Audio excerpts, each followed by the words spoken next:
ខ្ញុំមានជីវិតជាកូនអ្នកស្រីរស់នៅបែបណាក៏សប្បាយមិនចង់ទៅក្រំឃើញតែសំណងសំឡេងរំខានចិត្តនឿយណាយរងនៅទីនេះក៏សាងជីវិតជាកសិករក៏សប្បាយមិនចង់ទៅឆ្ងាយចូលពុកចូលម៉ែចោលស្រែចំការឡើយរូបខ្ញុំកើតមកជាកូនអ្នកក្រ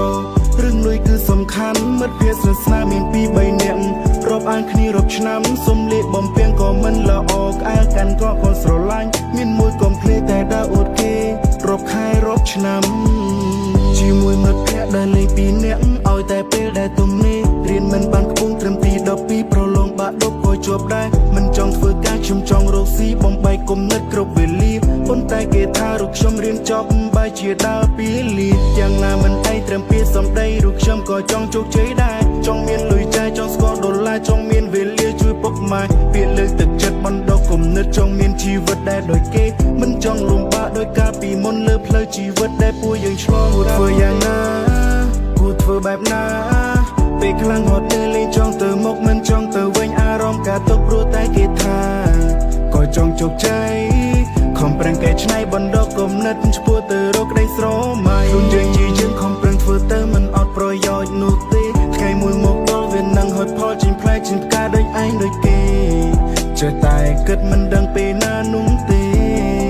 គិតតែម្នាក់ឯងនិយាយម្នាក់ឯងគ្រប់ពេល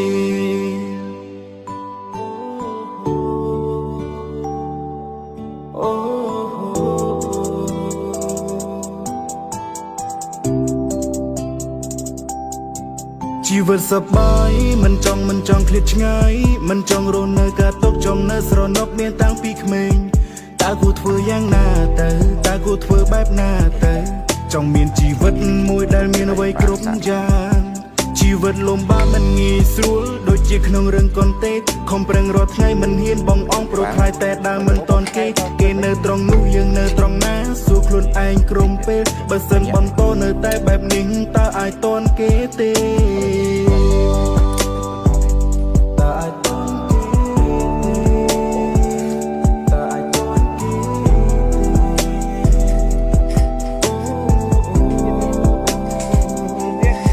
ខ្ញុំមានជីវិតជាកូនអ្នកស្រីរស់នៅបែបណាក៏សប្បាយមិនចង់ទៅក្រំឃើញតែសំណងសំឡេងរំខានចិត្តនឿយណាយរងនៅទីនេះក៏សាងជីវិតជាកសិករក៏សប្បាយមិនចង់ទៅឆ្ងាយចោលពុកចោលម៉ែចោលស្រែចំការឡើយរូបខ្ញុំកើតមកជាកូនអ្នកក្ររឿងលុយគឺសំខាន់មិត្តភ័ក្តិស្និទ្ធស្នាលមាន2 3នាក់រាប់អានគ្នារាប់ឆ្នាំសុំលេខបំពេញក៏មិនល្អក្អែលកាន់ក៏ស្រឡាញ់មានមួយកុំភ្លេចតែដើរអួតគេរាប់ខែរាប់ឆ្នាំ